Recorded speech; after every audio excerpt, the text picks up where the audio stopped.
옛날에는 노예가 있었습니다. 노예들에게는 주인이 있었고 이 주인에게는 생사여탈권이라고 해서 노예를 죽이기도 하고 살리기도 하고 또 다른 사람에게 팔아버릴 수도 있고 그리고 자유를 줄 수도 있는 이런 권한을 주인에게 가졌습니다. 어쩌다가 주인에 속한 노예가 도망을 치게 되면은 붙잡혀서 아주 그가 할 때는 죽이기도 했지만은 대부분 인두를 벌겋게 달가서 주인의 이름을 그 등에다가 몸에다가 새겨서 너는 어디를 가든지 내 종이다. 너는 어디를 가든지 자유함이 없고 인권이 없고 주인의 것이다 라는 것을 그 몸에다가 흔적을 남긴다고 합니다. 그래서 이 흔적이 인두로 찍히는 각인이 찍힐 때마다 그 사람에게는 인권이란 것은 그 순간부터 없어지게 되고 나라고 하는 것은 없고 오직 주인만 있는 이런 그 흔적입니다.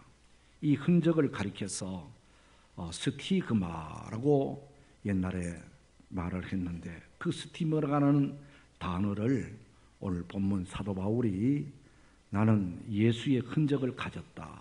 나는 예수 그리스도의 스티그마 그것을 가졌다라고 그렇게 말씀하고 있는 것입니다. 그 당시에 이 스티그마 이 각인 흔적을 가진 사람은 아주 부끄러웠습니다. 어디를 가든지 자유롭지를 못했고 인권의 보장을 받지 못했던 이런 분들이었고 이 스티그마라는 단어 그 자체가 아주 싫은 단어였습니다. 그런데도 사도 바울은 이 단어를 사용하면서 나는 예수의 흔적을 가졌다. 그렇게 자랑스럽게 말씀을 하고 있습니다. 이 흔적이라고 하면은 먼저 우리 주 예수님에게 생각하게 됩니다. 예수님은 하나님의 아들로서 이 땅에 오셨고 또 우리의 구원을 위해서 온몸 전체를 희생하시고 바쳤습니다. 그럼에도 불구하고 사람들은 예수님을 알아보지 못했습니다. 결국 비난하고 욕하더니 잡아서 채찍을 때렸습니다. 온몸 전체에 채찍에 맞아 피투성이가 되었고 온몸 전체에 상처투성이가 되었습니다. 그런가 하면은 또 양손과 양발에 모저를 박아 십자가에 죽였습니다. 그리고 그의 머리에는 가시멸관을 씌웠고 창에는 허리를 찔러서 온몸에 피와 물을 쏟게 했습니다. 그러므로 예수님의 그 거룩한 몸에는 상처투성이고 흔적투성이었습니다. 어느 몸 한 구석이 성할 수 없을 정도로 온몸 전체가 이런 그 고난의 상처투성이었습니다. 예수님의 이런 흔적, 이런 상처는 오로지 우리를 살리기 위해서, 우리를 구원하기 위해서, 우리를 죄 가운데서 용서함 받고 하나님과 바른 관계를 맺어 영원한 하나님 나라 천국에서 영생 복락을 누릴 수 있도록 하기 위해서 온몸 전체를 주님은 희생하시고 그 채찍에 받으시고 모절 박으시고 창을 받으시며 이런 흔적을 주님은 남기셨습니다. 이런 흔적을 주님은 부끄럽게 여기지를 아니했습니다. 그래서 부활하신 이후에 부활의 주님을 믿지 못하는 빌립에게 너는 와서 내 손과 발의 못자국을 확인해 봐라. 너는 손으로 와서 내 옆구리에 창자국을 확인해 보라고 말씀하신 걸 보면은 부활하신 이후에도 예수님은 그 모든 흔적들을 그대로 가지고 계셨다고 하는 것입니다. 바로 예수님이 가지신 그 흔적은 우리를 사랑하신 사랑의 흔적인 것입니다. 우리를 살리기 위한 그런 흔적이었던 것입니다. 이 흔적으로 인해서 우리는 죄사함을 얻었고, 그리고 하나님과 관계가 회복되어졌고, 영원한 생명을 갖게 되어졌고, 하늘나라를 상속받게 되어진 줄 믿습니다. 사울이라는 사람은 젊은 때에 이런 예수님을 알지를 못했어요. 그래서 예수 믿는 사람이 미웠고 잘못 믿는 믿음을 가지고 있는 줄 알았고, 그리고 자기만 믿는 하나의 율법, 그것만 최고인 줄 알고 예수 믿는 사람들을 비판하고 박해하고, 어디 있다 가면은 잡아다가 감옥에 갇히는 일에 앞장서고, 그리고 예수님을 전하는 스데반이 돌로 쳐 죽임을 당할 때 내가 증인 노릇을 하겠다고 증인 역할을 하고, 이런 바울이었습니다. 그러다가 다메섹으로 가면서 하나님의 음성을 듣게 되고, 그리고 하나님의 놀라운 감동을 잊게 되고 주님을 만나게 되어짐에 따라서 예수님이 누구신지, 예수님이 왜 고난을 당하셨는지, 예수님의 온몸에 왜 그런 상처와 흔적을 가지셨는지를 바울은 알게 되어진 겁니다. 그리고 나서 이후로부터는 나도 주님을 위하여 헌신하고 봉사하고, 주님께서 나를 위하여 그렇게 고통받으시면서 나를 사랑하신 사랑의 흔적을 영광스럽게 생각했다면 나도 주를 위해서 헌신하고 봉사하고 주님 위해서 살아야 되겠다고 생각하고, 그는 일평생 복음의 전도자로 사회의 삶을 살았던 것입니다. 자기의 동족들에게는 다른 사람에게 맡기고, 그리고 이방인들에게 국경을 넘어서 소아시아를 그리고 유럽 지역을 다니면서, 그것도 1차, 2차, 3번씩이나 여행을 다니면서 전도, 복음 전도를 열심히 했습니다.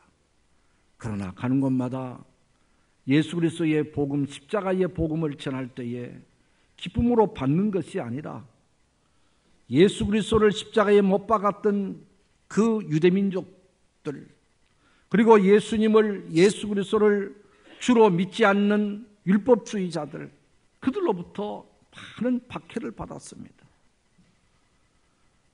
오해를 받았습니다. 심지어 사도행전 14장에 보면은 루스드라라는 곳에 가서 십자가의 복음을 전할 때에 사람들이 바울에게 돌을 던져서 쓰러지고 그리고 넘어졌습니다. 사람들은 바울이 죽은 줄 알았습니다. 그래서 바울을 끌어다가 성 밖에다가 내쳐버리고 말았어요. 그래도 하나님께서 다시 새 힘을 주셔서 일어나게 하시고, 그래도 또 들어가서 또다시 십자가의 복음을 전하는 거예요. 고린도후서 11장에 보면은 바울은 내가 복음을 전하다가 40에 하나 감하는 39대의 매를 5번이나 맞았다. 태창으로 내가 3번이나 맞았다. 돌로 침을 당했다. 여러분 감옥에도 갇혔다고 자기의 그 복음 때문에 당하는 고난을 이야기하고 있습니다. 그러니 바울에게도 예수님 전하느라고 복음 때문에 온몸 전체가 상한 것이 없었습니다. 상한 곳이 없었습니다. 때로는 돌을 맞아서 상함을 받기도 하고, 때로는 매를 맞아서 39대의 매를 5번이나 맞았다니 뭐 그게 오죽하겠습니까? 저는 군대 생활하면서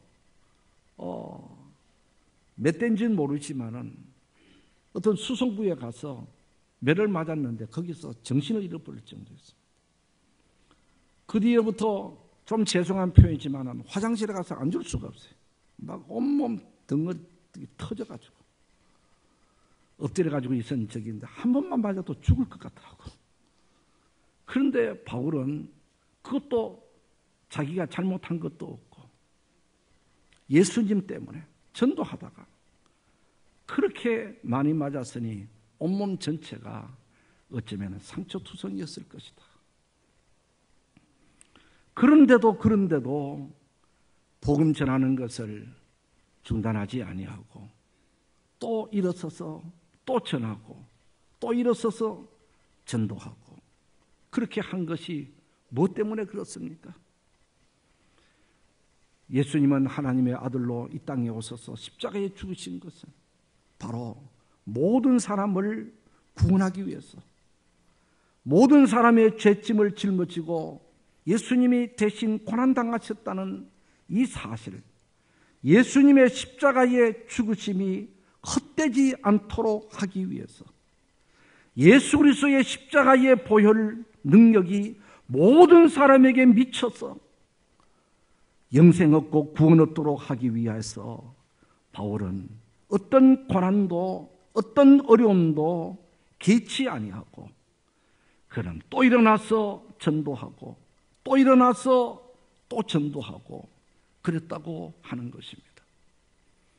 그리고 하나님은 모든 사람이 구원 얻기를 바라고 어느 누구 하나라도 멸망에 처해지기를 원치 아니하시는 하나님의 뜻을 그는 알았기 때문에 그리고 우리 주님께서 부활하시고 하늘로 승천하시면서 마지막으로 부탁하신 말씀이 너희는 온 천하에 다니면서 복음을 전해라 라고 말씀을 하셨고 성령을 받아서 예루살렘과 유다와 사마리아와 온 땅끝까지 이르러서 너희들이 내 증인이 되라고 주님이 분부하셨기 때문에 주님의 그 말씀을 따르기 위해서 주님의 말씀을 이행하기 위해서 그는 온몸 전체를 바쳐서 복음을 증거했던 것입니다. 더더구나 복음을 증거하는 일을 중단할 수 없는 일은 바로 사람은 이 땅의 삶으로 끝나는 것이 아니라 이 땅의 삶이 마쳐지게 되면 내세를 가게 되어지는데 거기는 예수 믿으면 천국이요 믿지 않으면 지옥이라. 지옥이라는 곳에는 누가복음 16장에 보면은 구더기도 죽지 않는 불못이라고 했습니다. 영원히 타는 곳인데 없어지지 아니하는 계속 고통을 당하는 곳이라고 그렇게 말씀했습니다. 거기는 조그마한 국률함도 주어지지 아니하는 손끝에 물 한 방울도 얻어먹지 못하는 그런 그 고통스러운 곳이 지옥이다. 이 지옥과 천국을 우리가 확실히 믿는다면 내가 어떻게 지옥 가는 사람들을 구원하지 않을 수가 있겠는가? 믿지 않는 사람들을 보면 너무 불쌍해. 지옥만큼은 면하게 해줘야지. 어떻든지 저들에게도 복음이 들어가서 저들도 예수 그리스도의 십자가의 복음을 믿어서 영영이 불타는 지옥만큼은 가지 않도록 해야지. 라는 이런 뜨거운 마음이 바울로 하여금 복음을 중단하지 못하게 했던 것입니다. 더 나아가서 복음을 받았고 주님을 영접하면 하나님의 자녀가 되고 하나님의 백성이 되어지기 때문에 하나님은 우리의 아버지가 되기 때문에 이 땅에 사는 동안에도 하나님께서 도우시고 인도해 주시고 은혜를 베풀어 주시고 주의 이름으로 힘들고 어려우고 오면 간구하면 기도를 들어주시고 세상에 사는 동안에도 복을 주시는 하나님이시기 때문에 이 복음은 바로 이 땅에서 행복하게 사는 비결이고 죽음 이후에 영생복락을 누릴 수 있는 길이기 때문에 이 복음을 바울은 전하지 않을 수 없었던 것입니다. 그래서 수많은 고난을 당하면서 수많은 어려움을 당하면서 복음을 증가하고 있는데 때로는 유대인들이 우리는 하나님의 백성됨의 흔적을 가졌다. 그러면서 그 흔적을 자랑합니다. 그 흔적은 바로 할례를 말합니다. 할례받지 않는 사람들은 사람도 아닌 것처럼 무시하고 멸시하고 상종도 하지 않으려고 그러고, 할례받았다는 자기들은 대단히 우월감을 가지게 되고 자랑하게 되어지게 되고, 심지어 이방인들이 예수님께로 돌아왔는 분들을 향해서도 너희들은 할례를 받아야만이 구원받는다고까지 하면서 할례를 강조하는 이런 유대인들을 보면서 오늘 15절에 보면은 할례나 무할례나 아무것도 아니로되 바로 할례로 하나님의 구원받고 천국 가는 것이 아니다. 예수 그리스도의 십자가의 보혈, 예수님께서 나를 대신해서 죽으셨다는 그 사실을 믿는 믿음으로 구원받고 천국 가는 것이지, 할례 받았다고 해서 몸에 표식과 흔적을 가졌다고 해서 다 천국 가는 것 아니다. 아브라함의 자손이라고 해서 다 천국 가는 것이 아니라고 바울은 말하면서 그들을 반박하면서 나도 예수의 흔적을 가졌다라고 그렇게 얘기하는 것입니다. 그 바울이 가진 예수의 흔적은 복음을 전하다가 주어지는 여러 가지 고난의 흔적일 것입니다. 그렇다면 바울만 예수의 흔적을 가졌는가? 오늘 우리 그리스도인들도 예수의 흔적이 있어야 되지 않겠는가? 우리가 흔적이라고 하면은 대부분 우리는 갖기를 싫어합니다. 어쩌다가 상처가 나가지고 흔적이 남으면은 그 흔적을 지워버리려고 수술도 하기도 하고, 흔적이 없애는 약을 바르기도 하고, 우리 흔적이 있는 우리의 몸이 되지 않으려고 애를 쓰고 있잖아요. 그런데도 우리 주변에서는 흔적을 스스로가 갖기를 좋아하는 분들이 있어요. 그분들은 바로 조직 폭력배들. 이 사람들은 몸에다가 문신을 갖다 바르는 거예요. 뭐 여기저기다가 이상한 그림을 갖고 문신을 넣으면은 그 문신을 통해서 나는 조직의 한 사람이다 하는 것을 과시하고, 또 자기 스스로가 어떤 대단한 인물인 것처럼 여기는 어떤 이런 그 문신, 이 문신이 한번 들어가면은 지워지지 않고 평생을 간다고 하지요. 오늘 우리가 예수의 흔적을 가지라고 하는 것은 이런 문신을 가지라는 말이 아니에요. 꼭 우리가 겉으로 나타나 보이는, 눈으로 보이는 어떤 흔적만을 의미하는 것은 아닌 것입니다. 우리가 가져야 할 예수님의 흔적이라면은 하나님의 말씀대로 살아가기 위하여 발버둥을 치고 불신 가정에서 핍박을 당하고 예수 믿지 않는 사장 아래서 또 믿는 사람이 별로 없는 사회 환경에서 예수 믿는다는 것 때문에 요거도 먹고 비방당하고 갑질 당하면서 우리가 모욕을 당하는 여러 가지 이 마음의 흔적, 이것이 예수의 흔적이다.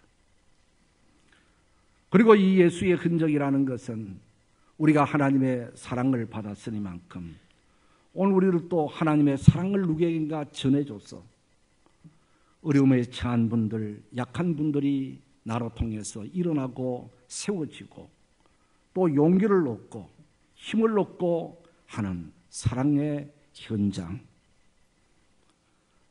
그리고 예수 그리스도의 복음의 현장을 우리는 이 예수의 흔적이 아닌가.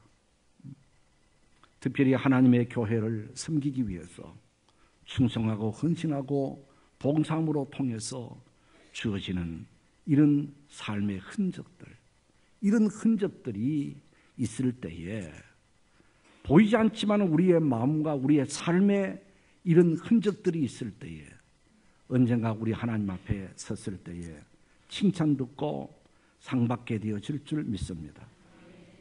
특별히 오늘 이 본문에서 사도 바울은 나는 내 몸에 예수의 흔적을 가졌다라고 하는 것은 오직 전도를 통해서, 복음 전파를 통해서 주어지는 고난을 여기서 말씀한다면 오늘 우리들도 복음 전함의 그 전도의 현장에서 어떤 어려움과 요구도 먹음과 비난과 눈초리와 아주 이상한 사람으로 여기는 이런 것들을 우리가 부끄러워할 것이 아니라 도리어 합당하게 여기면서 의를 위하여 핍박을 받는 자는 복이 있나니 저희가 하나님의 아들이라 일컬음을 받을 것이라는 말씀을 기억하면서 오늘 우리는 이것이 바로 바울이 가졌던 예수의 흔적이 오늘 나는 내 마음에 새긴다.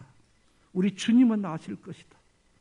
복음 때문에 당하는 이 수모를, 복음 때문에 당하는 이 모욕을 우리는 감내하면서 부끄러워할 것이 아니라 도리어 자랑스럽게 여기면서 주님 앞에 계속 헌신하고 충성하는 이것이 오늘 우리가 가져야 할 복음의 흔적이라고 할 수 있을 것입니다. 이런 예수의 흔적을 우리는 갖고 있느냐 말이에요. 예수님 때문에 요도 먹기 위해서 안 먹으려고 안 믿는 척하고 예수님 믿는다고 하면은 무슨 욕을 먹을까 싶어서 어디 가서 말 한마디 하지 않는 오늘 우리들이라면은 얼마나 주님 앞에 부끄러운 것이 아닌가. 우리 언젠가 우리 하나님 앞에 서면은 너는 나 때문에 당하는 흔적이 있느냐? 나는 너를 위해서 이런 흔적이 있지 않느냐? 하면서 주님께서 손에 못자국을 보여주시면서 발에 못자국을 보여주시면서 나는 네 때문에 이런 흔적이 있다. 너는 나 위해서 어떤 흔적을 가졌냐고 물으신다면 우리는 무엇이라고 대답할 것이겠습니까? 예, 주님이 나를 위해서 그렇게 흔적이 있다면 나도 주님 위해서 헌신한 흔적이 있습니다. 나도 복음 때문에 당한 이런 고난의 흔적이 있습니다라고 당당하게 주님 앞에 얘기할 수 있는 우리가 되어야 되지 않겠는가.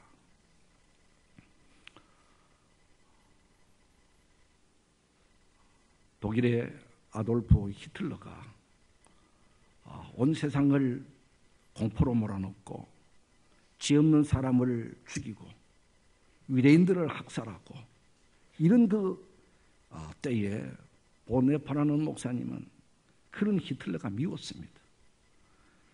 제가 달려가서 히틀러를 죽이고 싶었습니다.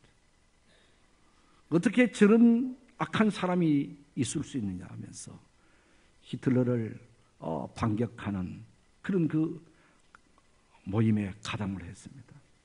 그러다가 어느 날 하나님께서 히틀러 본헤퍼이 목사님에게 꿈을 꾸게 했어요. 꿈에 하나님의 심판대가 있는데 그 심판대에 심판방기에서 사람들이 쭉 이렇게 줄을 서고 있더라는 거예요. 자기도 그 줄을 서고 있는데 자기 앞에 어떤 사람이 자기 앞에 서 있는데 뒤를 확 돌아다 보니까 그 얼굴이 히틀러더라는 거예요. 깜짝 놀랐어요. 그래서 순서가 되어져서 자기 바로 앞에 사람이니까 하나님의 심판대가 앞에서 심판받는 모습을 다 지금 눈여겨보고 있는 거예요. 눈여겨볼 때 하나님께서 이 히틀러에게 막 호통을 치는 거예요. 너는 어떻게 그렇게 사람의 생명을 죽일 수가 있으며 그렇게 악독한 일을 할 수 있느냐 라고 소리 지르면서 히틀러를 꾸중할 때에 히틀러가 하는 말이 귀에 막 들리는 거예요. 뭐라고 들리냐까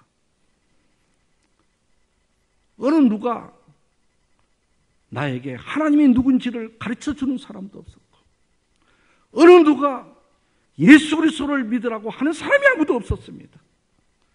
내가 진짜 하나님을 믿고 예수님을 알았다면 나는 그런 일을 안 했을 것입니다 라고 하나님 앞에 항변하는 이런 이야기를 꿈에서 보고 들은 거예요. 그때부터 히틀러는 예수 믿지 않아서 그렇구나. 예수님을 전하지 않았기 때문에 히틀러가 저렇게 악하게 되어졌구나. 모든 것이 내 책임이야. 모든 것이 나 때문이라고 그렇게 회개했다는 그런 그 이야기가 있습니다.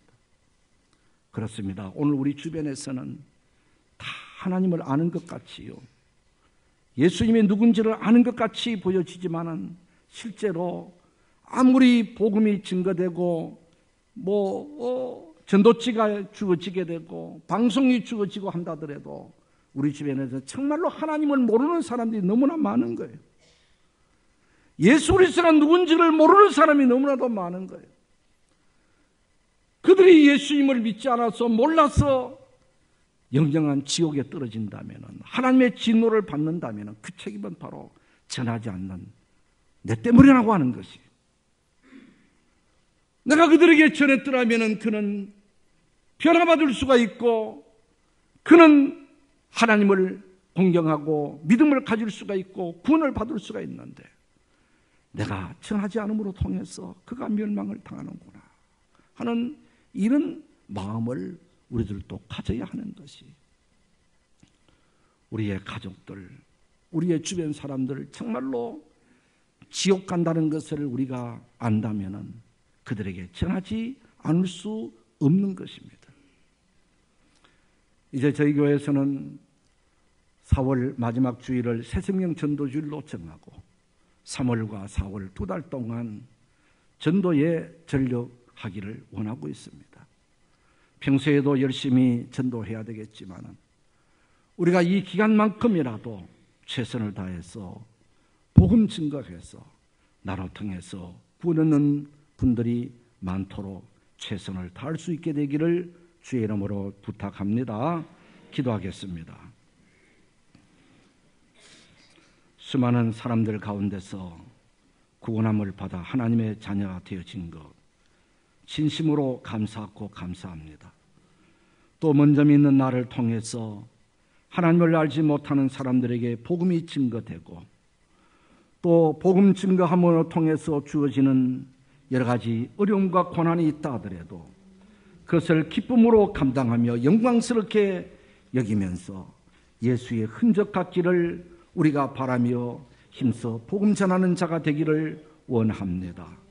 주여 우리에게 용기를 주시고 담대함을 주시옵시고, 우리를 또 복음 때문에 당하는 그 고난이 있다면 그것을 피하지 말고 감당하면서 우리는 바울처럼 담대히 당당하게 복음 전해서 구원 얻게 하는 일을 감당하게 하시옵소서. 예수 그리스도의 이름으로 기도드리옵나이다. 아멘.